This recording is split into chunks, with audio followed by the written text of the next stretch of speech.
Making It Personal with Bishop William Joensen on Iowa Catholic Radio and iowacatholicradio.com. Welcome to Making It Personal with Bishop Joensen. I'm Kelly Mesher-Collins with the Diocese of Des Moines. On tonight's show, we're visiting with Tom Chapman, Executive Director of the Iowa Catholic Conference, which is the official public policy voice of the bishops of Iowa. Tom will visit with us this morning about the priorities during this 2022 legislative session. But before we get to today's interview, let's find out what's on the bishop's mind. Good morning, Kelly. Good morning. Here we are into February already, the first Friday, and concluding a great Catholic Schools Week. It was good to be with the young people at St. Patrick of Perry, and then the Shelby County Catholic School, and then winding up at St. Albert Catholic School in Council Bluffs. So the good people on the Western Front there, and so we're grateful to them. And speaking of the Western Front, we're grateful to Spirit Catholic Radio, who continues to carry our show, and the sponsorship of the Sarans too. They've signed on for another year, so we're grateful to that. And I know they're going to be welcoming new members at the end of the month, and so Father Ross Parker, their chaplain, and all that they do to promote vocations. And we're very conscious of vocations this week, and the Feast of the Presentation. It's kind of a special day for all those who've professed vows and consecrated life. And so we gathered at the typical Wednesday Mass, Kelly, that you're always a part of usually at the cathedral, and had them renew their vows. We have 16 women, mainly international representation from diverse communities, but they're serving in healthcare, social work, education, other pieces of this. And we'd love to see that number expand, but they celebrated their vows. And it's always kind of a day, kind of the welcoming into the temple. We think of Anna and Simeon, but Anna in particular, that woman, that noble, faithful woman.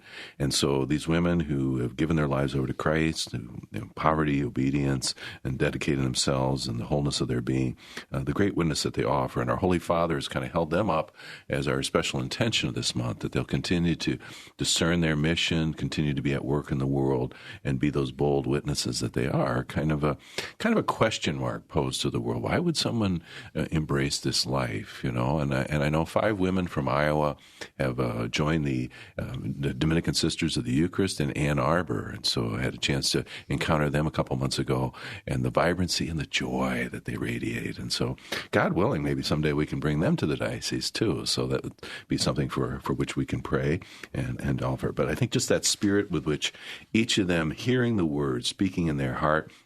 And, of course, Mary is the emblem of all of this. And as St. Ephrem of Syria once kind of poetically waxed, just as the bush on Horeb bore God in the flame, so did Mary bear Christ in her virginity. Perfectly God, he entered the womb through her ear. In all purity, the God-man came forth from the womb into creation. So thinking about that hearing of the proposal from Gabriel, and how each of us, I think, conceives the word each day as we make that encounter and all that we're about. And certainly our young people, not just in their religion classes, but the ways in which their teachers give witness, the way in which they're called to relate to each other. And, as Tom Chapman will be with us in a few moments, sometimes the temperature gets turned up and we really don't listen at each other. We kind of shout at each other in some ways. And so I think Tom's a great witness to that also, that kind of civility and dialogue. We may find ourselves on the opposite sides on particular issues, but unlike those folks at the Busboys and Poets in Washington, D.C., not just excluding or creating a fortress for ourselves, but we're called to go there. And I think that's what our Holy Father, Pope Francis, continually nudges us and asks us to do. So we'll do that in many ways. Lots of little news pieces here, just a season here before we go to the break. I'm kind of fascinated with those St. Meinrad, Indiana seminarians who, in the midst of their whole well-rounded pastoral formation, are also promoting literally fuel on the fire. They're chopping wood and other things that they do. That's part of formation. I don't know if our St. Paul seminarians or our Roman guys are doing any of that as well, but that kind of piece there. I don't know if they get to use a chainsaw. Kelly, Carroll County women, are they all trained in we are chainsaw? Tough, but no, I have not used. I don't trust myself. I'd come back without digits. Well, I was always troubled. My high school football coach had kicked up and kind of left a nice mark in his face. Oh my gosh. Luckily, he didn't lose his eyesight. But you did say you are used to other heavy equipment. I did use a jackhammer once. Is that right? I did. We were replacing our front porch, our front deck, and in the long run, yes. Did Jason check you out on this or not? No. We both used it. I had a neighbor come by, try to give me some tips on technique. Okay, but we digress. It's time to get back. Right. Okay. We're going to take a quick break. You're listening to Making It Personal with Bishop Joensen. This is Dale Ahlquist with a Chesterton Minute. Psalm 1, verse 1 says, "Blessed is the man who does not walk in the counsel of the ungodly, nor stand in the way of sinners, nor sit in the seat of scoffers." What does that mean? Don't hang around with bad people? No. According to G.K. Chesterton, it means something much better than that. He says that there are certain people who, because they are really pure, create a good atmosphere around themselves. They are truly children of light, and the light shines on everything they touch. When a righteous person stakes out a clear position, we recognize that it's something solid and vital and eternal. So it's not that hanging around bad people makes us bad, it's that being righteous can help make the people hanging around us righteous too. Want more than a minute? Chesterton.org.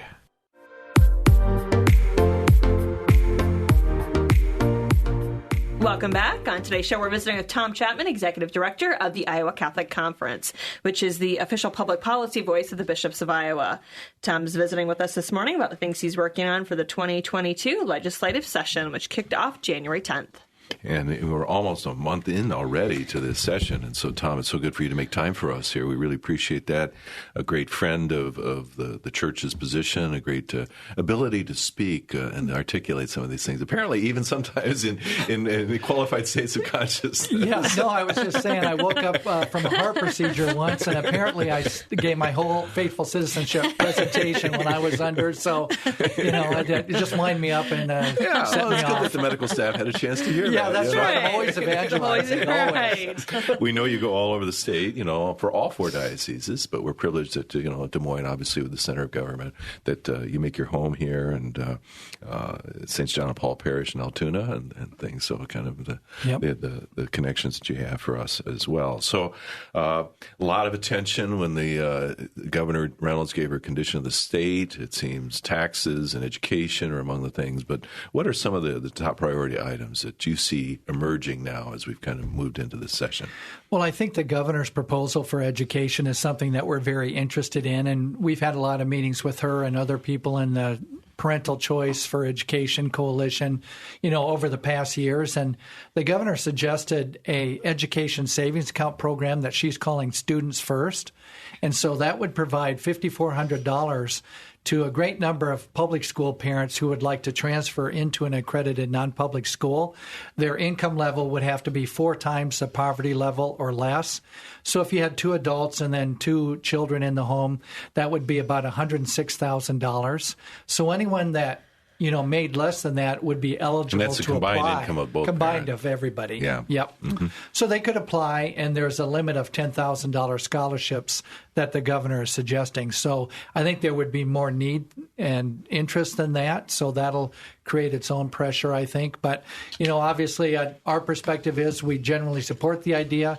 It also would be for incoming kindergartners. So if you're in a Catholic preschool and you make under those income guidelines, you'd be eligible to apply as well. So I anticipate we'll be working on this for most of the session.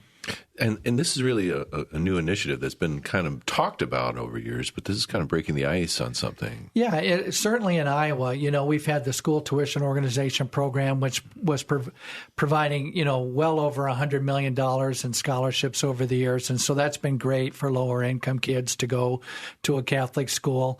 And last year's legislature raised that cap, right now. To $20 million. Yeah, $20 million. And so that's what the CTO here in Des Moines and the other groups are trying to reach that goal statewide, $20 million, which will mean $30 million in scholarships.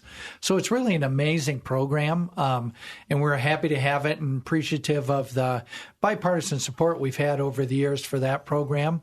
And so now we're looking at kind of what's the next step to help parents, and many states have similar programs where they provide a scholarship, and so that's what we're going to be working on in the education arena, I think, this year. So Iowa can look at other states. They're not being a radical trailblazer here, but there are models that work. Oh, absolutely. Many states have different versions of it. Florida, Arizona. Indiana has, I think, a very good comp for this program in that it's very wide-ranging and lots of parents qualify. And the thing I always say is to legislators is look at those other states. The public schools are still there. They're functioning well. They get more money every year, like other state agencies. And so I think there's a way to do that where you're not harming the public schools, but you're really helping parents, do their job, which is to be the primary educators of their children. Yeah. That's kind of the MacGuffin, isn't it? That kind of distracting thing that kind of appears that, the public schools, this is really going to compromise the public school and their mission, which nothing could be further from the truth. Well, it's very interesting, especially in the rural areas. You'll see a lot of talk like that, but in the rural areas, in some places, there are very few private schools, so I'm trying to wonder what the problem really is going to be if there aren't those alternatives there. But really, if we got a very robust program that we can improve over the years, I would hope in some areas of the state you might be able to actually reopen some schools. If you got your fundraising right and you've got a funding stream for tuition and things like that, you might be able to look at that in some areas.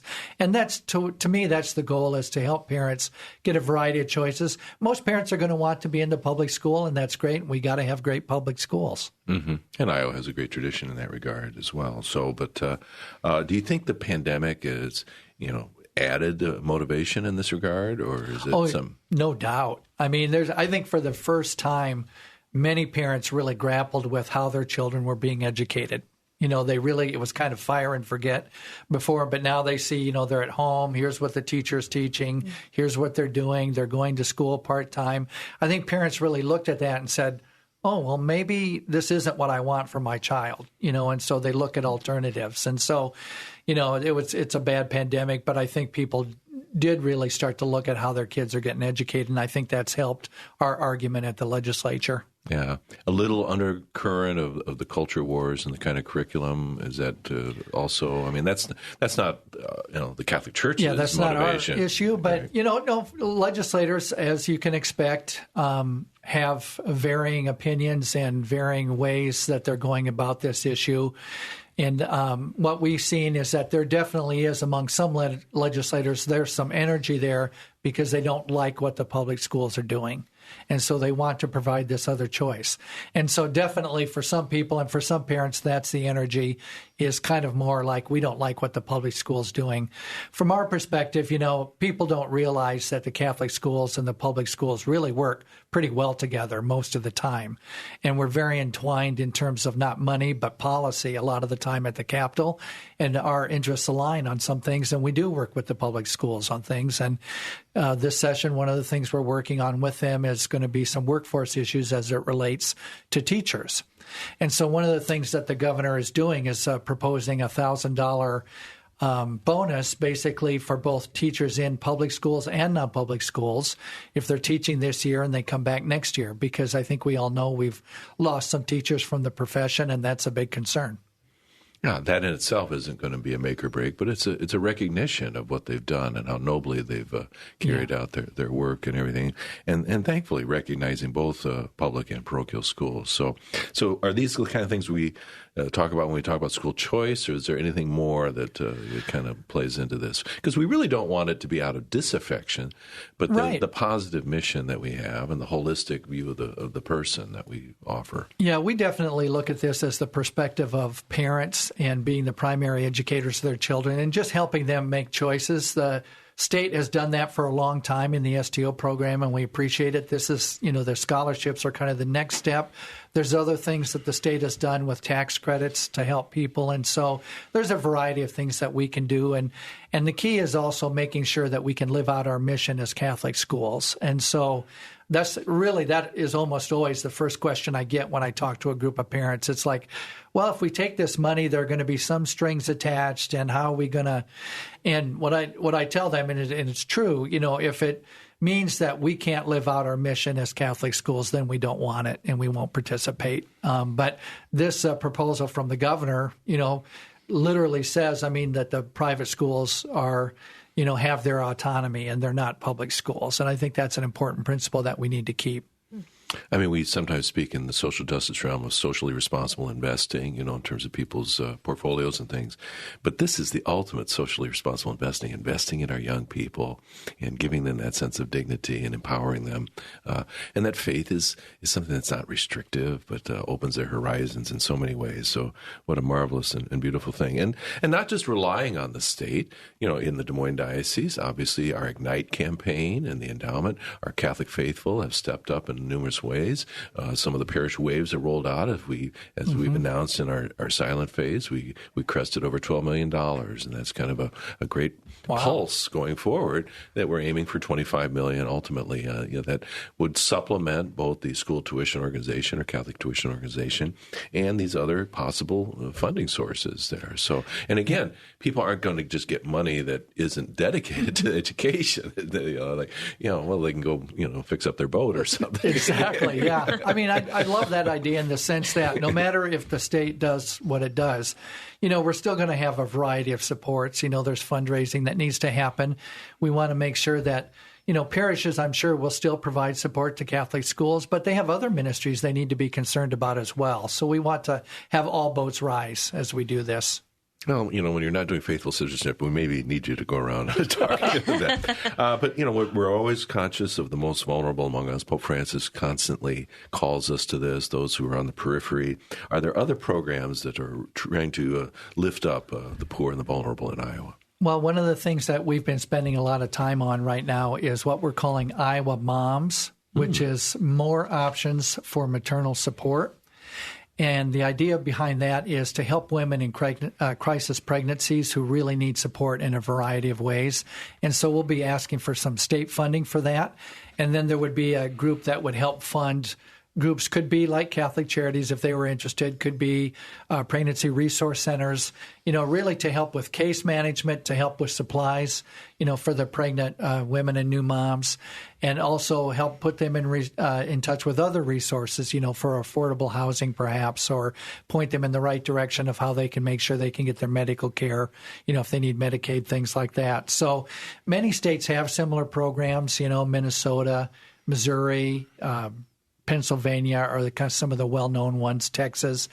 And so this is something that we're really spending a lot of time talking to the governor's office and legislators about. And it's in an environment, because we're kind of in a weird in-between time right now in terms of what you would call abortion policy, in the sense that the Supreme Court, United States Supreme Court, has Roe v. Wade before it again, a chance to reverse that.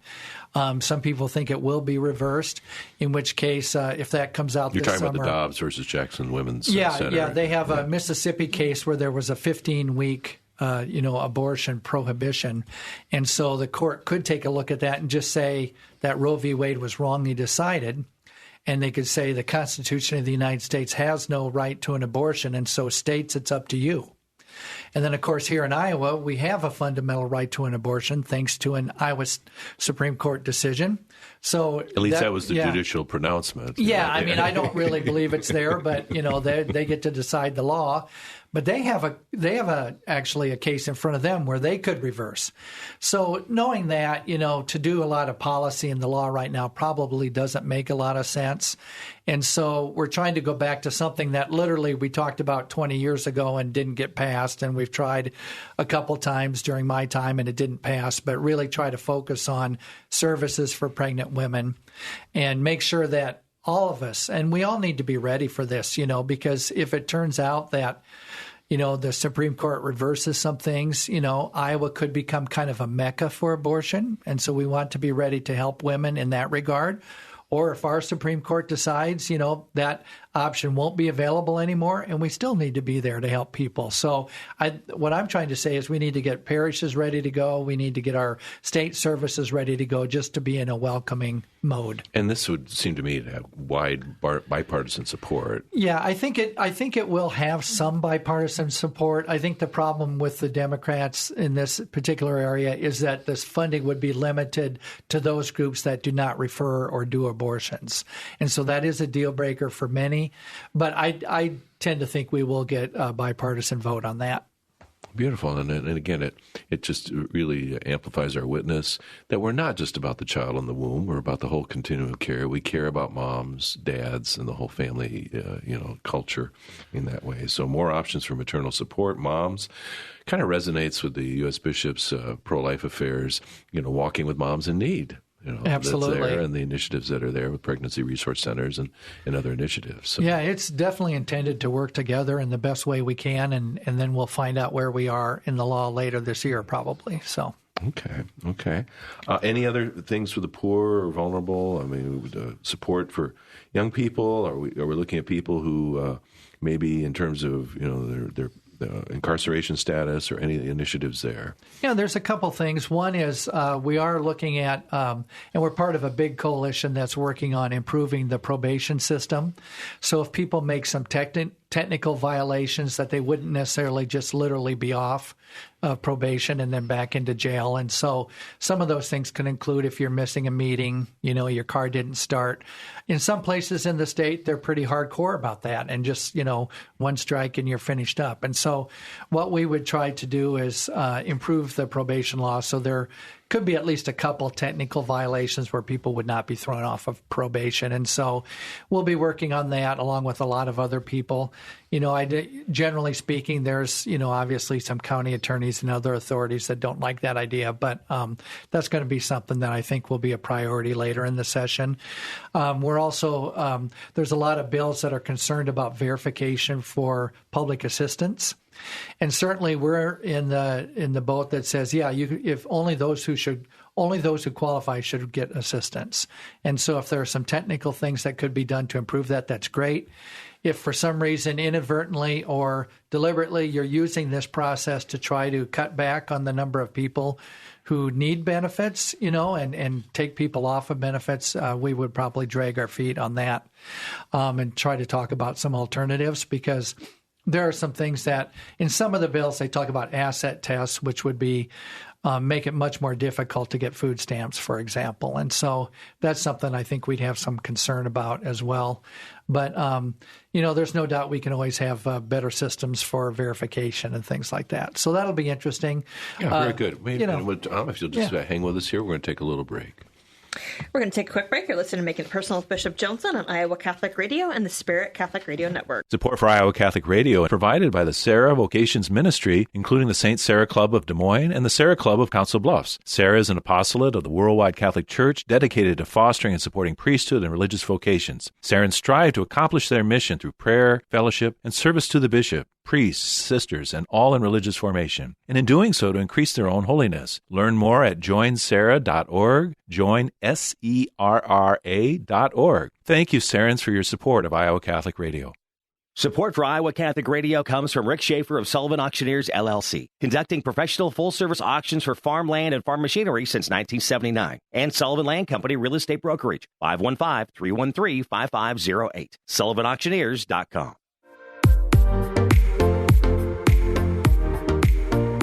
Welcome back to Making It Personal with Bishop Joensen. We are back with Tom Chapman, Executive Director of the Iowa Catholic Conference. I would be remiss if I didn't mention this weekend in the Des Moines area, kind of a big weekend with university college students converging, the SEEK conference that's sponsored by Fellowship of Catholic University Students. So at the Iowa Events Center, dimensions of virtual, and obviously trying to be sensitive to the Omicron virus and things that are part of that. But I think in good faith, many of those who are able to participate. So I'm going to be privileged to celebrate the big Sunday morning Mass at 8:30 at the Iowa Events Center. So both from the Catholic and the public institutions. So there'll be a lot of spirit here with our young people gathering. And it's kind of a recruitment base. And again, full disclosure, on the board for Biking for Babies. So, we talk about trying to draw some young people to become kind of pro-life missionaries, to work and to do this ride. There are regional rides that take place in July. But I think their own formation in this, and then this ride that converges from the four directions, Green Bay, Denver, Columbus, Ohio, and this year Dallas, in St. Louis. And so it's a grueling ride, but the support and spirit that they have. So pray that some of them will be open to this, and I think it can be a transformative thing for them. And obviously over $1 million raised for pregnancy resource centers. So just, Tom, thank you for giving me that little time for a little plug here. But as we're moving on. the Iowa bishops have been involved in trying to promote, again, the common good and the welfare and the safety of all of our people. And so a vaccination campaign that's been rolled out for several months now. Can you just tell us a little bit about that? Yeah, the idea is just to really gently encourage people to get vaccinated. I think there's a lot of people who have very dug-in positions on that, and we're not really trying to convince them. But truthfully, we're trying to just show some good examples of people who got vaccinated. And the newest videos are a Laotian family and also people who are involved in the healthcare services. And so just trying to help people if you're kind of on the fence or thinking, do I really need to do this? Is this a good idea? Just to kind of give them some encouragement to do that. And we're about halfway through the campaign now. And we've had a lot of good response to it. It's been all over social media. The metrics have been good. We've had a few unkind remarks that we've had to take down here and there on our YouTube page, but because the people who are family members, doing the interviews don't deserve that. But anyway, we're very excited about getting that information out there. And hopefully we're, moving the percentage a little bit in Iowa. We're kind of in the middle and we're trying to move that up. And really the thing I think people could understand is that it's going to help you not get as sick. Nothing's perfect, and I'm sure we don't know all the ins and outs of vaccination and how it's going to work. This is not contesting that natural immunity is a real benefit for people and that somehow they're in bad faith, but we're trying again to promote the common good and diminish the effects. I mean, when we look at the numbers are there, so it's not a coercive thing. A particular appeal to our immigrant populations who might have initially had more reservations about all this, and as you say, I think that's where it's been some of the positive and we really are focusing on the rural areas and, like you say, immigration and some of the less, kind of underserved areas. So that's been the focus. And it really a social media campaign. These aren't television spots or anything. No. And now you may see a few here and there because the public service announcement part of the campaign is just rolling out. So you might see some occasionally on TV, but it's mainly on Facebook, Instagram, Twitter, YouTube, those type of places. So that's where people can. Also, the landing page for it's on our website at iowacatholicconference.org/getvaccinated. Okay. Yeah. And I think very compelling because it's all lay people. There aren't the guys in black suits and pointy hats or Roman collars, right? Yeah. So I think the witnesses. Yeah, there's just some really common sense stuff on there that I enjoy seeing the videos, and I appreciate the people who are willing to do it. Very briefly, we have about 30 seconds, human trafficking and the message that came out last month. Yeah, we just finished up a human trafficking month to really try to put away human trafficking. We know that it still happens in our state. There's both sexual human trafficking and labor in the labor areas. Some of the stories that I've heard in the labor area you would not believe would not take place. So that's something we'll be paying attention to. Okay. And again, mindful of those who are most needy on the road of life for us. So thank you, Tom, for being with us. Welcome. Thanks, Tom. This has been another edition of Making It Personal with Bishop Joensen. Thank you to our guests and all of our listeners in Iowa, Nebraska, and Wisconsin. You can hear Making It Personal with Bishop William Joensen every week on Iowa Catholic Radio and iowacatholicradio.com. Support for Iowa Catholic Radio and Making It Personal is provided by Sarah Vocations Ministry. Learn more at joinserra.org.